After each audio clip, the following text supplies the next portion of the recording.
তাহলে এই যে শয়তান আপনার প্রতি দেখতেছে, আপনার গুপ্তাঙ্গের প্রতি লক্ষ্য করতেছে, এটা পুরুষ এবং মহিলা উভয়ের জন্যই। পেশাব করতে ঢুকলেন, তো বিসমিল্লাহ বললেন, দোয়াও করলেন, এখন আপনি কি করবেন? বসে করবেন না দাঁড়িয়ে করবেন? তো আজকের জুমার সংক্ষিপ্ত আলোচনা হবে পেশাব পায়খানার আদব, নিয়ম কানুন। আল্লাহ রাব্বুল আলামিন মুসলিম মিল্লাতের জন্য এমন একটা নবী প্রেরণ করেছেন, যে নবী মানব জাতির জীবনের যত কর্ম রয়েছে, এই সকল কর্মের বিস্তারিত বিবরণ তিনি মানব জাতির কল্যাণের জন্য দিয়ে গেছেন। আল্লাহ রাসূল সাল্লাল্লাহু আলাইহি ওয়াসাল্লাম বলেন, মানব জাতি যখন পেশাব পায়খানার জন্য প্রস্তুত হয়, যখন সে উলঙ্গ হয়, তখন শয়তান তাকে দেখে, তার দিকে লক্ষ্য করে এবং তার দিকে তাকিয়ে হাসে। তাহলে এই যে শয়তান আপনার প্রতি দেখতেছে, আপনার গুপ্তাঙ্গের প্রতি লক্ষ্য করতেছে, এটা পুরুষ এবং মহিলা উভয়ের জন্যই। তাহলে এই যে জিন শয়তান মানব জাতির গুপ্তাঙ্গ দেখতেছে, এটা ঠেকানোর উপায় কি? কিভাবে ঠেকাবেন? হযরত আলী রাদিয়াল্লাহু তাআলা তিনি বলতেছেন, আল্লাহ রাসূল সাল্লাল্লাহু আলাইহি ওয়াসাল্লাম বলেন, মানব জাতি যখন পেশাব পায়খানা করার জন্য শৌচাগারে যায়, তখন জিন তার চক্ষু মেলে তাকিয়ে থাকে। তখন মানব জাতি আদম সন্তানের করণীয় হচ্ছে তার মাঝখানে একটা পর্দা দেওয়া, একটা অন্তরাল সৃষ্টি করা। এই পর্দা এবং অন্তরাল হচ্ছে বিসমিল্লাহ। কি পর্দাটা হচ্ছে জিনের চক্ষু এবং মানুষের লজ্জাস্থান থেকে মাঝখানের পর্দা হচ্ছে বিসমিল্লাহ। এখন কোনো মানুষ যদি শৌচাগারে যায়, পেশাব করতে যায় কিংবা পায়খানা করতে যায়, সে যদি বিসমিল্লাহ না বলে, তাহলে জিন তাকে দেখে। তাহলে প্রথম নিয়ম হচ্ছে, আপনি যদি শৌচাগারে যান, তাহলে প্রথম আপনাকে বলতে হবে বিসমিল্লাহ। পেশাবখানা যান আর পায়খানাতে যান, যাওয়ার শুরুতে আপনাকে বলতে হবে বিসমিল্লাহ। এরপর নিয়ম কি? এরপর বাম পা ঢুকিয়ে দিবেন। হযরত আনাস ইবনে মালিক রাদিয়াল্লাহু তিনি বলতেছেন, আল্লাহ রাসূল সাল্লাল্লাহু আলাইহি ওয়াসাল্লাম বলেন, শৌচাগারে যাওয়ার সময় বাম পা ঢুকিয়ে দেওয়া পড়তে হবে কি? আল্লাহুম্মা ইন্নী আউযু বিকা মিনাল খুবসি ওয়াল খবায়েস। হে আল্লাহ, আপনি আমাকে মহিলা জিন শয়তান এবং পুরুষ জিন শয়তান হতে হেফাজত করুন। আপনি আমাকে মহিলা জিন শয়তান এবং পুরুষ জিন শয়তান হতে রক্ষা করুন, তার থেকে নিরাপদ রাখুন। সম্মানিত উপস্থিতি, ইসলাম ধর্ম শিক্ষা দেওয়ার জন্য আল্লাহ রাসূল সাল্লাল্লাহু আলাইহি সাল্লাম মানুষকে কত সিস্টেমে মানুষকে জানিয়ে দিয়েছেন। মানুষকে জানানোর পন্থা তিনি বলতেছেন, হযরত রুয়াইফা রাদিয়াল্লাহু তাআলা তিনি বলতেছেন, আল্লাহ রাসূল সাল্লাল্লাহু আলাইহি ওয়াসাল্লাম আমাকে বলতেছেন, হে রুয়াইফা, যখন আমি ইন্তেকাল করব, হয়তো ওই সময় তুমি দীর্ঘজীবী হবে। আমি যখন ইন্তেকাল করব, তখন তুমি হয়তো জীবিত থাকবে। ওই সময় তুমি আমার কিছু বাক্য মানুষের কাছে পৌঁছে দাও, যা আমি এখন তোমাকে বলবো। কি বলবেন? আল্লাহ রাসূল সাল্লাল্লাহু আলাইহি সাল্লাম বললেন, খবরদার, তুমি মানুষকে জানিয়ে দাও, মানুষ যেন কিবলামুখী হয়ে পেশাব পায়খানা না করে। কোন দিকে? কিবলামুখী হয়ে পেশাব পায়খানা না করে। আমরা করি তো নাকি লিটন ভাই? করেন না? খোলা মাঠে কি করেন? কোন দিকে পেশাব করেন? উত্তর দিকে না দক্ষিণ দিকে? হয় উত্তর কিংবা দক্ষিণ। আবার আমাদের মধ্যে যুবক যারা আছে, এদের তো হিসাবই নাই কিবলা কোন দিকে। রুয়াইফাকে বলতেছে, রুয়াইফা, আমি যখন ইন্তেকাল করব, হয়তো তুমি ওই সময় জীবিত থাকবে, তাহলে আমি যা তোমাকে বলতেছি তা তুমি মানুষের মাঝে প্রচার করো।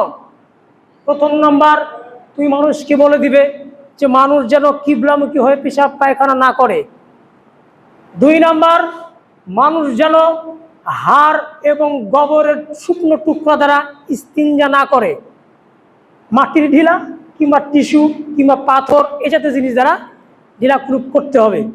যদি পানি না পান, পানি পেলে তো মিটেই গেল।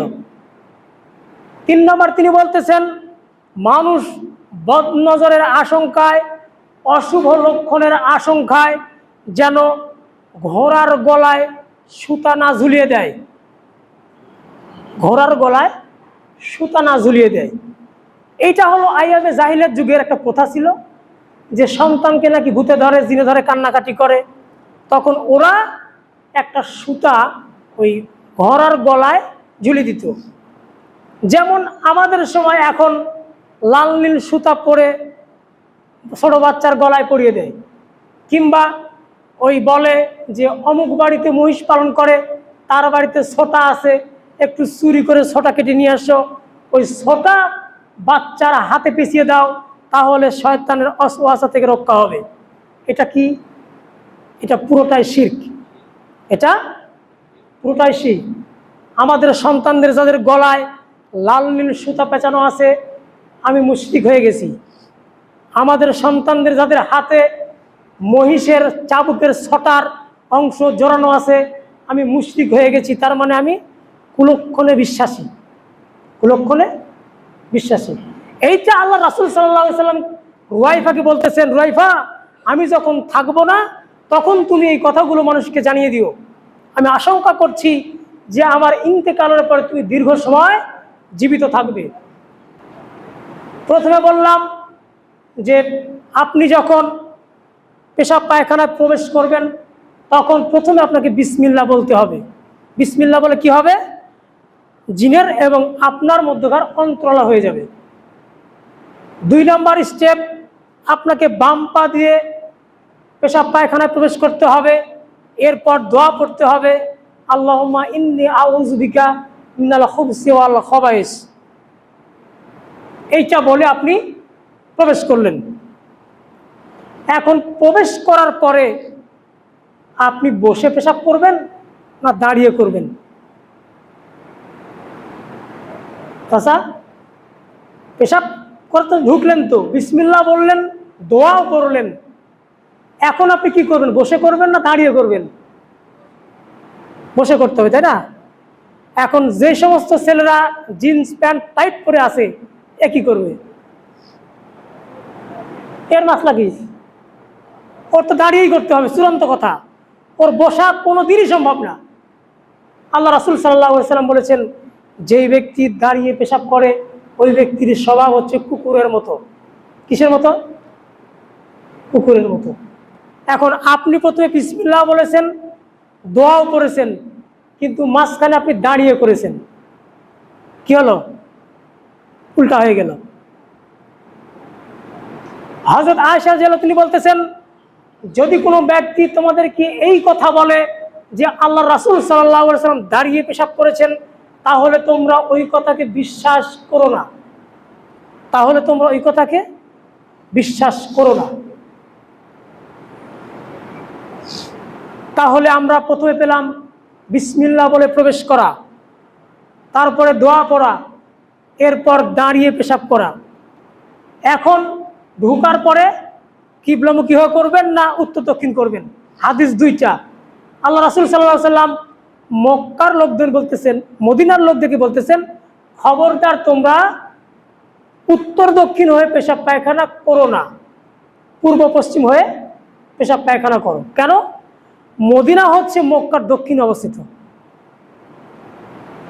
এখন আমরা যদি ওই ফতোয়া নিই, ওই হাদিসটা নেই যে আল্লাহ রাসূল তো বলেছেন তোমরা খবরদার তোমরা উত্তর দক্ষিণ হয়ে পেশাব পায়খানা করো না, আমরা যদি বলি যে আমরা উত্তর দক্ষিণ করবো না, পূর্ব পশ্চিম করবো, তাহলে কেমন হবে?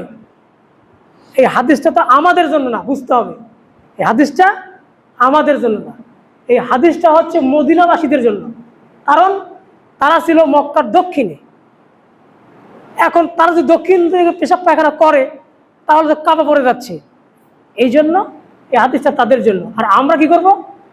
আমরা পূর্ব পশ্চিম হয়ে দিক হয়ে পেশাব পায়খানা করব না, বরং উত্তর দক্ষিণ হয়ে পেশাব পায়খানা করব।